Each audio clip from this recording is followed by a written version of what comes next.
So walking up to Matt LeBlanc, my head is saying, what was it like kissing Jennifer Aniston, right? But my penis is saying, do you like my car?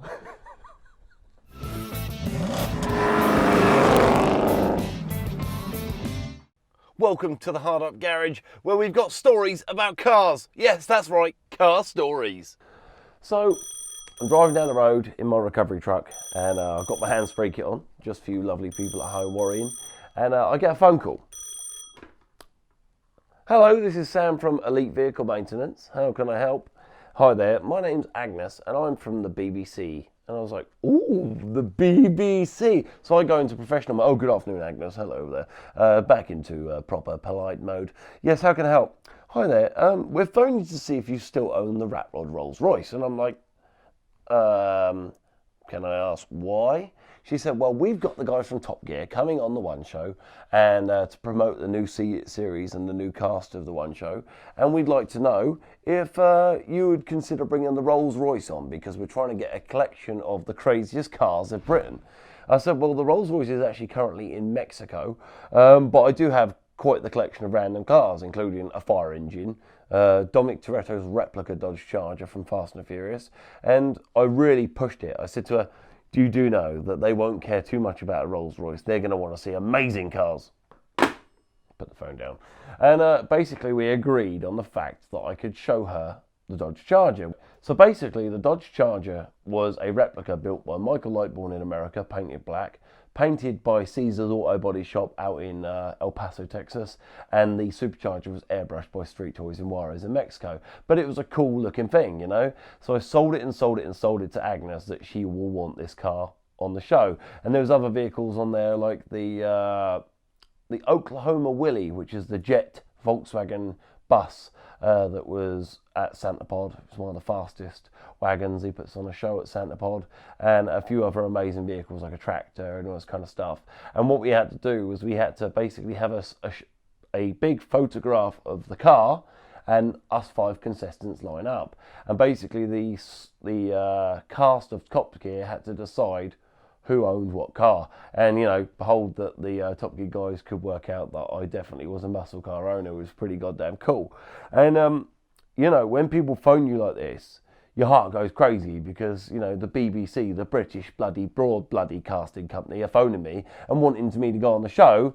And it was amazing. I got to sit on the sofa. I got to meet the cast of the One Show themselves. I got to go and hang out with, you know, the Friends chap himself. It doesn't get any cooler than hanging out with Matt LeBlanc and Chris Harris, you know.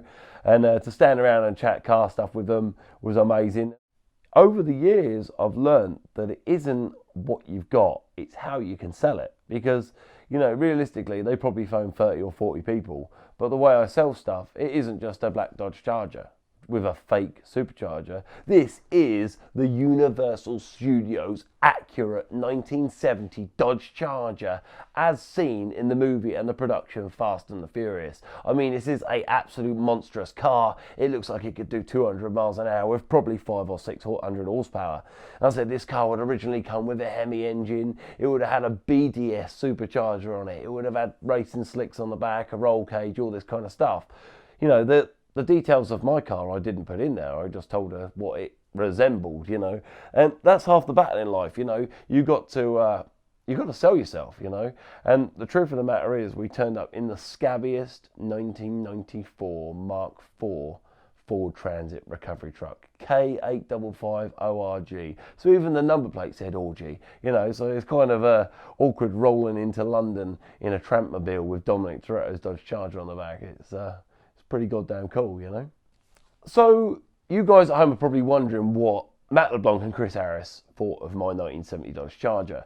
And, you know, all respect to Chris Harris, you know, the guys take a lot of flack, but he's a good bloody racing driver, he's a good commentator, and Matt LeBlanc is an amazing guy as well. You know, everyone remembers him from Friends, but this guy is a big petrol head, you know, he's a really clever guy. And I start talking to Chris Harris. He goes, mate, this thing must rip the tyres off the rims. And I'm like, mate, it's not real. He's like, what? And you got to understand, this thing is like well lit, you know, it's kind of moody, it's got LED lights under it. You can't really see it in detail. It's not real. He said, what do you mean? I said, well, it's got a 318 in it, it's automatic, it's it's a movie prop, you know, it's supposed to look like a movie car. He's like, no, he actually called bullshit on it, you know. And I'm like, right. So he walks over it and he spins the blower and he's like, it's not real. I was like, no. And he looks at it closer and closer and you can see the airbrush marks, you know. And Chris was like, mate, fair play to you. This is cool as hell, you know. And I said, well, one day I'd love to build one that's got a real supercharger, you know. And I know we are yet to do that, but we did move forward and we did make the NASCharger, which was like a real Universal Studios own car as opposed to a replica we had built in the States.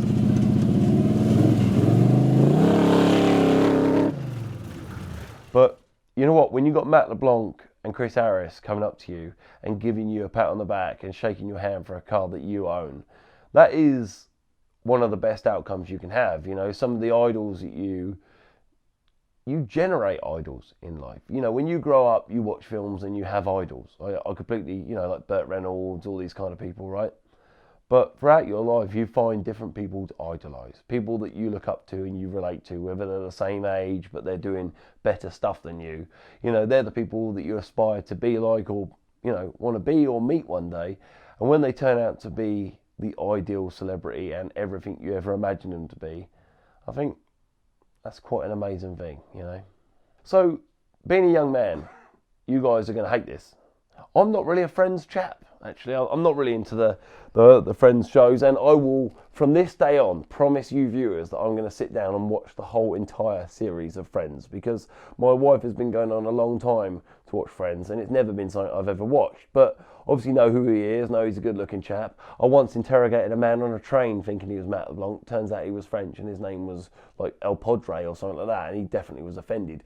But the truth of the matter is, when you meet these people, like Matt LeBlanc, right, you always can imagine him just idolising and snogging Jennifer Aniston, right, which 97.4% of the male population would like to do.